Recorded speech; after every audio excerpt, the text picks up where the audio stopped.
It's Monday, August 14th, and today was about prepping things for storage. So I worked on the garlic a bit and did some more trimming and sorting.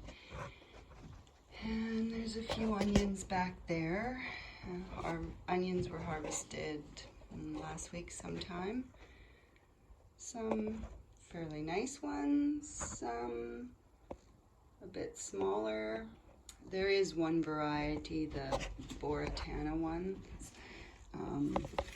Like that one's not too bad of a size, but they can traditionally be quite small, but they're hot. So after cutting the tops off about 2 weeks ago on all the potatoes, cut all the foliage off, so we've taken them out of the grow bags now and just let them continue to dry, and I'll go through and sort those.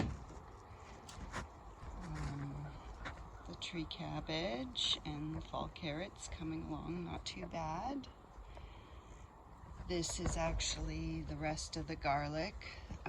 So with the mosaic virus, I did find that it was more susceptible to pest damage, so I had quite a bit more seem to be affected by that little worm that sometimes gets in there. I'm not sure if it's wireworm. I think it's the same thing that got into all of my rutabagas and most of my salad turnips too.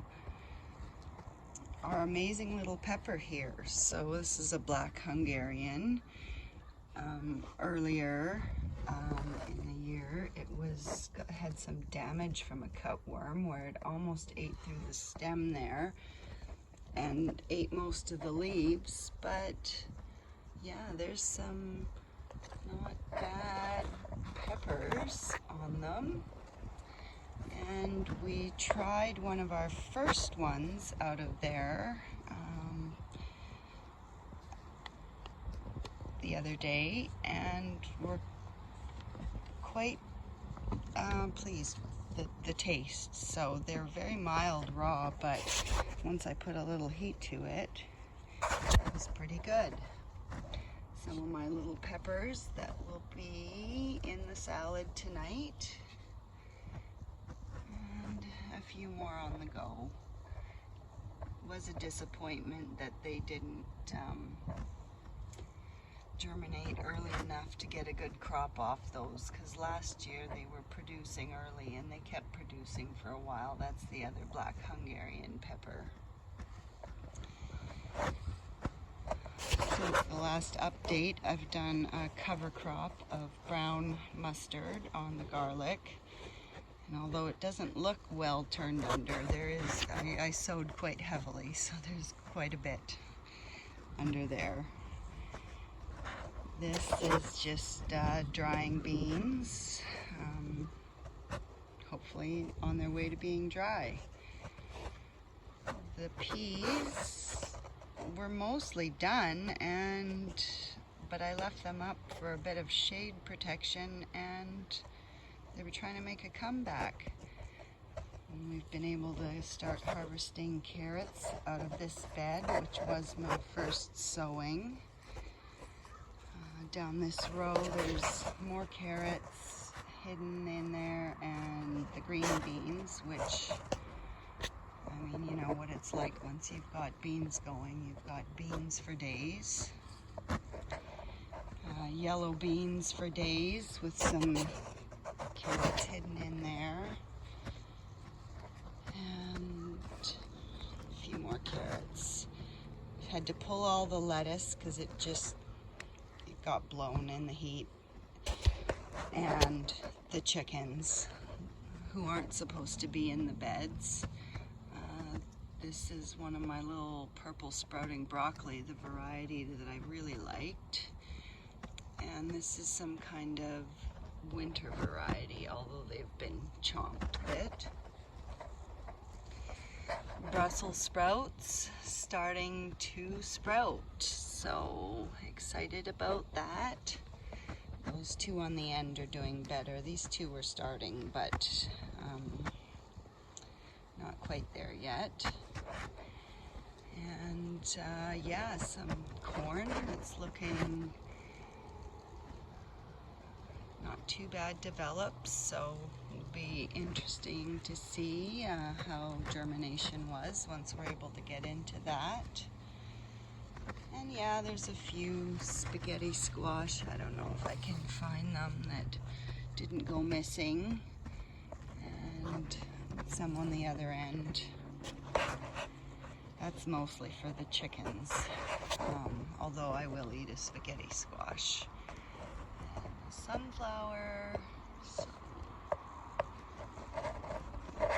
otherwise, low priority for weeding in that bed. A couple little buckets of salad, some mustard and arugula.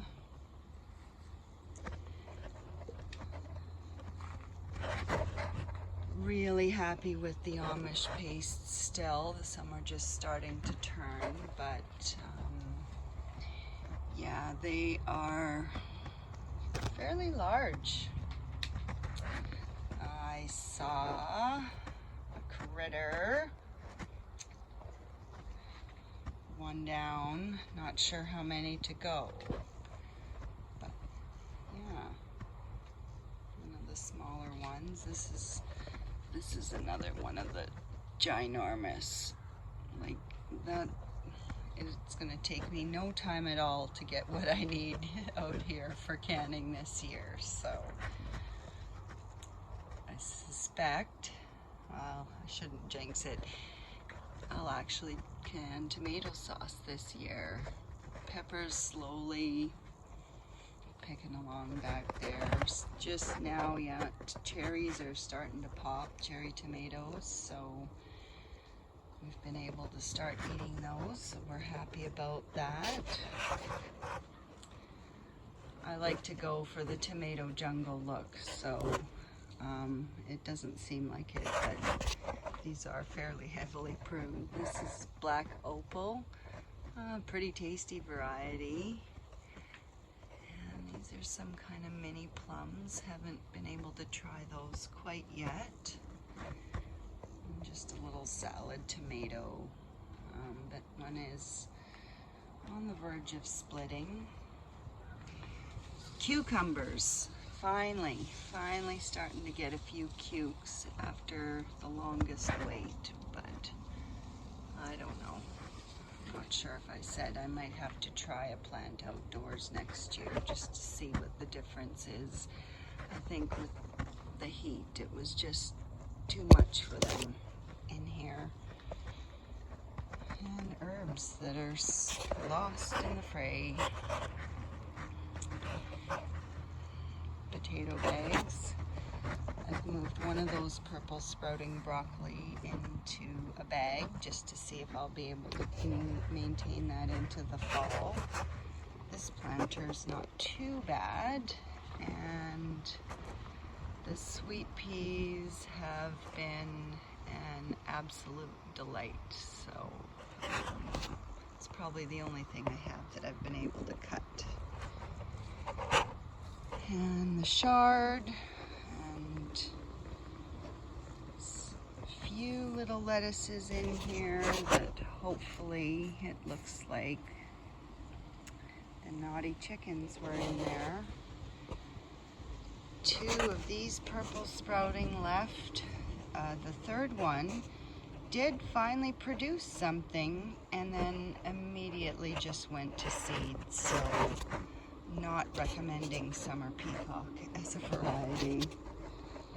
And yeah, just a little bit of cilantro and some dill. That dill looks quite a bit better actually. And my outdoor tomatoes that just suffered in the, we didn't have a ton of rain, but we did have some heavy rain a few times, and actually it was enough rain they took us off the fire ban for campfires, so that was actually a relief. A little bit of spinach and things for seed. And yeah, the compost. I pulled my compost potatoes wasn't worth the effort. They did not thrive in there. So yeah, so next up, now that we've cleared the bags, although I say we, I was processing garlic and the better half was doing the potato bags. So we're gonna put 2 new 4x4 beds in here, and yeah, just probably do some potatoes in ground next year, not just use the bags. Anywho, that's us for mid-August. Have a good one.